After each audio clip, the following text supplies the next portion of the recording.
Tentang Daud Pakir. Tentunya kita sudah mengenal sosok yang satu ini. Kanwil Kemenak Provinsi Aceh yang memiliki wibawa yang tinggi. Beliau adalah sosok yang sangat tegas dan bertanggung jawab tinggi.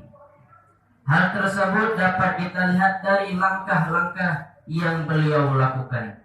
Beliau sering melakukan belusukan-belusukan ke berbagai daerah, bahkan ke daerah pedalaman sekalipun. Beliau adalah pemimpin yang memikirkan nasib rakyat, bergaul dengan mereka dan memberikan motivasi-motivasi yang bermanfaat. Beliau juga seorang yang bertanggung jawab dan tegas. Tindakan-tindakan beliau merupakan bentuk implementasi dari moto beliau, yaitu ikhlas beramal.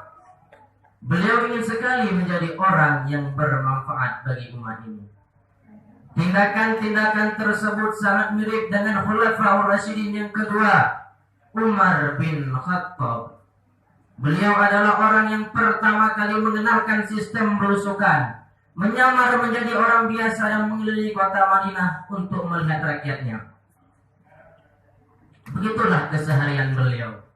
Beliau adalah sosok teladan bagi pemimpin-pemimpin kita. Kita harus berbangga punya pemimpin seperti Daud Pakir. Beliau memanfaatkan masa jabatan beliau dengan sebaik-baiknya, sebagaimana yang telah dicontohkan oleh Khulafaur Rasyidin. Kita memerlukan pemimpin seperti itu. Pemimpin-pemimpin yang bisa memajukan negara menjadi yang lebih baik. Rasulullah bersabda, khairun nasi anfa'uhum linnas. Sebaik-baik manusia adalah yang bermanfaat bagi orang lain. Demikian.